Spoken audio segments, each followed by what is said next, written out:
प्यारे दोस्तों, आज का वाक्य एक इस्लामिक वाक्य है जो पहले आपने कभी नहीं सुना होगा। ऐसा वाक्य जिसे सुनने के बाद आप हैरान हो जाएंगे, क्योंकि दोस्तों तब क्या हुआ जब एक मुस्लिम शख्स को गैर मुस्लिमों ने जहाज से समंदर में फेंक दिया। उसके बाद उसके साथ क्या मौजिज़ा पेश आया, जानकर आपके रोंगटे खड़े हो जाएंगे।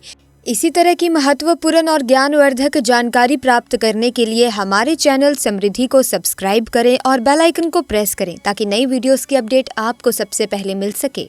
इसीलिए आप इस वीडियो को आखिर तक बिना स्किप किए ज़रूर पूरा देखना ताकि आपको पूरा मौजिज़ा समझ आ सके। और अगर आपने अभी तक इस वीडियो को लाइक नहीं किया तो लाइक कर दें और चैनल को सब्सक्राइब कर दें ताकि इसी तरह के वीडियोस की अपडेट आपको मिलती रहे। सो प्यारे दोस्तों, बताया जाता है कि एक समुद्री जहाज था जिस पर काफ़ी बोझ था। तिजारत का सामान और ताजीर उस जहाज के ऊपर सवार थे।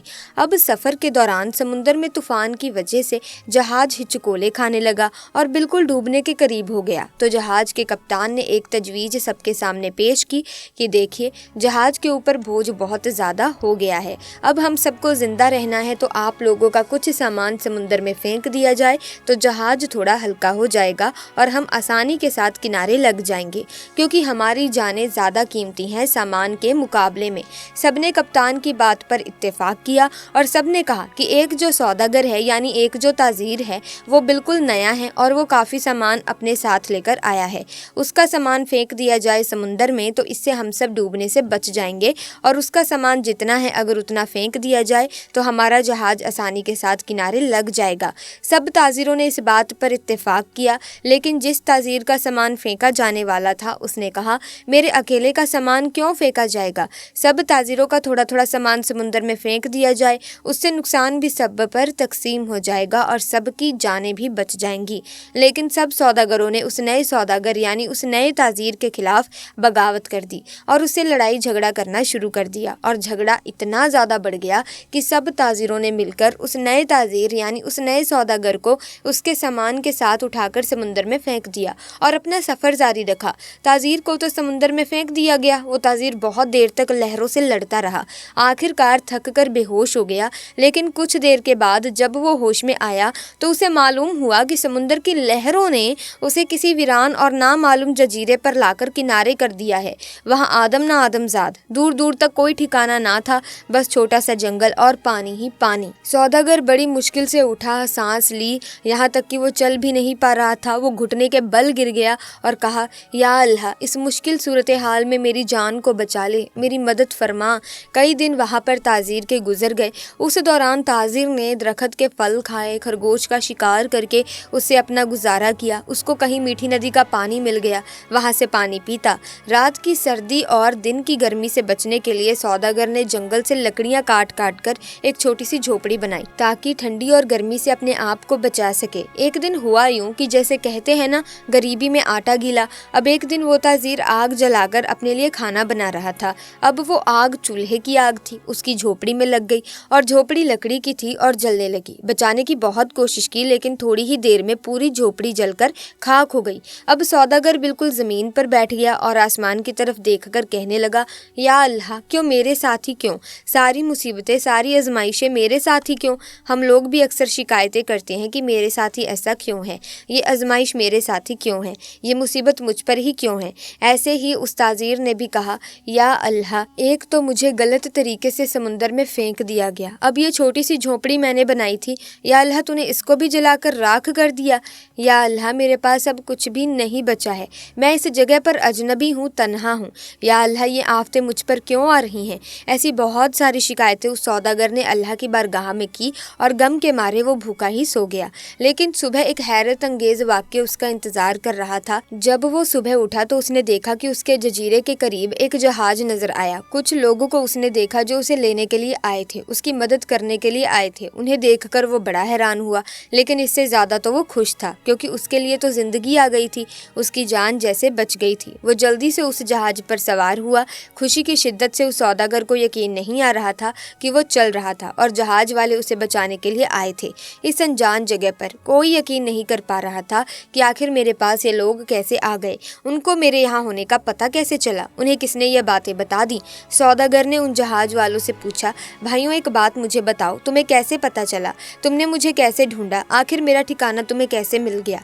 ये तो बिल्कुल अनजान और अजनबी जगह है। उस सौदागर के इन तमाम सवालों को सुनकर जहाज वालों ने जवाब दिया, हमने यहाँ पर धुआं उठता हुआ देखा था तो हमें ऐसा लगा कि कोई शख्स हमें अपनी मदद के लिए पुकार रहा है, क्योंकि समुद्र में जब कोई मुसीबत में फंसता है तो इसी तरह से इशारे देता है, और हमें ऐसा लगा कि किसी ने यहाँ पर आग जलाई है और धुएं के जरिए वो हमें मदद के लिए पुकार रहा है।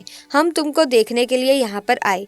ये सुनकर ताजीर बड़ा खुश हुआ, अल्लाह का शुक्र अदा करने लगा और उसने अपनी कहानी सुनाई। बल्कि उन लोगों ने पूछा, तुम्हारे साथ क्या क्या हुआ? तो उसने बताया कि सौदागरों ने नाजायज तरीके से उसे उठाकर जहाज से बाहर फेंक दिया, समुद्र में उसका सामान भी फेंक दिया गया। वो लोग जो कि उसकी जान बचाने आए थे उन्होंने कहा, अच्छा तुम उस जहाज के बारे में हमें बता रहे हो, तो मैं आपको बता दूं कि वो जहाज अपनी मंजिल तक पहुंचा ही नहीं, बल्कि समुद्र के लुटेरों ने उस जहाज पर हमला कर दिया, पूरा सामान लूट लिया और सारे ताजिरों को कत्ल कर दिया। सिर्फ तुम अकेले बच गए हो। तुम पता नहीं कैसे बच गए, अल्लाह ने तुम्हें बचा लिया। सौदागर ये सुनते ही ज़ारो कता रोने लगा। वही सजदे की हालत में गिर गया और कहने लगा, या अल्लाह, तेरे काम और तेरे फैसले सबसे बेहतर होते हैं। तू जो भी करता है अपने बंदों के लिए बेहतर ही करता है, बस हम ही बेसब्र हो जाते हैं, हमारे अंदर सब्र नहीं होता, वरना बाद में तो पता चलता ही है कि अल्लाह तेरा जो फैसला था वो बिल्कुल सही था। मेरे भाइयों और बहनों और दोस्तों, अगर आपके हालात बिगड़ जाएं तो आप डरे नहीं, आप खौफज़दा ना हो, बस इतना यकीन रखें कि खुदा की हर चीज़ में हिकमत होती है। जब भी आपका कोई काम रुक जाए, आपकी कश्ती भंवर में फंस जाए, आपकी झोपड़ी जल जाए, तो ये जान लें कि खुदा आपका अच्छा इंतज़ाम कर रहा है। दोस्तों, अगर आप अपने दिल को सुकून देना चाहते हैं और दुनिया व आखिरत के लिए आफियत चाहते हैं तो सिर्फ अल्लाह का जिक्र करें, क्योंकि ये हमारी शैतान से हिफाजत फरमाता है और हमारे नफ्स को पाकीज़गी देता है। दोस्तों, हमें अपनी हर नमाज में अल्लाह पाक की तारीफ़ करनी चाहिए जो तारीफ़ के लायक है। हमें हर नमाज में अल्लाह पाक की तारीफ़ तो करनी ही चाहिए। आप अल्लाह पाक के नामों की तारीफ़ कर सकते हैं कि अल्लाह तू ही करीम है, तू ही खिलने और जिलाने वाला है, तेरे ही हुक्म से ये दुनिया चलती है, तू हर चीज़ पर कादिर है। अल्लाह पाक से माफ़ी मांगना भी ज़रूरी है। दोस्तों, माफ़ी मांगने वाले को अल्लाह पाक बहुत पसंद करते हैं। अल्लाह पाक से माफ़ी मांगने वाला शख्स उनके बहुत करीब होता है। आप रो रो कर गिड़गिड़ा कर अल्लाह पाक से माफ़ी मांग सकते हैं। प्यारे दोस्तों, जीवन में सुख और दुख तो लगा रहता है, लेकिन ये भी सच है कि पतझड़ के बाद हरियाली भी ज़रूर आती है। लेकिन जब भी कभी ऐसा होता है कि जीवन मुश्किल दौर से गुजर रहा होता है तो ऐसे में खुद की सुध नहीं रहती। लोग उस मुश्किल दौर में इतना उलझ जाते हैं कि वो भूल जाते हैं कि ये दौर थोड़े समय के लिए है, और तब तक उन्हें खुद को उन नकारात्मकताओं और नाउमीदी से बचाए रखना है जो आगे के जीने के लिए ज़रूरी है। वो आंतरिक रूप से इतना कमज़ोर हो जाते हैं कि हालातों के आगे घुटने टेक देते हैं और कई बार हालात ना सुधरते देख कुछ गलत कर बैठते हैं। साथ ही हमारे अल्लाह और भगवान पर से भरोसा उठने लगता है। लेकिन यकीन मानिए, ऐसे समय पर जितना आप खुद पर विश्वास रखेंगे, जितना आप भगवान पर, अल्लाह पर विश्वास रखेंगे, उतनी ही आपको हिम्मत मिलती जाएगी। आपको मुश्किलों से लड़ने की हिम्मत मिलेगी और आप उस सफ़र को भी तय कर लेंगे जो मुश्किलों से भरा है। ऐसे में प्यारे दोस्तों, कभी भी ऐसी परिस्थितियों से घबराए नहीं, बल्कि डट कर खड़े रहें। इसी के साथ इस्लाम में अल्लाह को नेक लोगों की मदद करने वाला माना जाता है। इस्लाम में अल्लाह को सर्वशक्तिमान, सर्वज्ञ, सर्वव्यापी और सर्वशक्तिशाली कहा जाता है। अल्लाह को कई नामों से जाना जाता है, जैसे कि अर रहमान, अर रहीम, अल खालिक, अल वाहिद, अल करीम, अल जब्बार आदि। इस्लाम में अल्लाह को अद्वितीय, सर्वशक्तिमान और एकमात्र देवता माना जाता है। अल्लाह को ही जीवन देने वाला और मृत्यु देने वाला माना जाता है। अल्लाह को ही सात आसमान, ज़मीन, समुंदर, सितारे, चाँद, सूरज, इंसान, जिन, फरिश्तों और हर एक चीज़ को पैदा करने वाला माना जाता है। अल्लाह को बहुत ही मेहरबान और रहम करने वाला माना जाता है। तो मुझे उम्मीद है कि आपको आज की इस कहानी को सुनकर बहुत अच्छा लगा होगा, आपका ईमान भी तरोताज़ा हो गया होगा और आपको बहुत कुछ सीखने को मिला होगा। अगर हाँ, तो आज की इस हमारी वीडियो को आप लाइक ज़रूर करें, शेयर करें, और साथ ही साथ अगर आप इसी तरह के और वाक्य सुनना चाहते हैं और ऐसी वीडियोस को देखना चाहते हैं तो अभी के अभी हमारे चैनल को सब्सक्राइब करके बेल आइकन को प्रेस कीजिए, ताकि तमाम नए वीडियोस की अपडेट आपको समय समय पर मिलती रहे। जल्दी मुलाकात होगी एक नई वीडियो में, तब तक के लिए आपका बहुत बहुत धन्यवाद।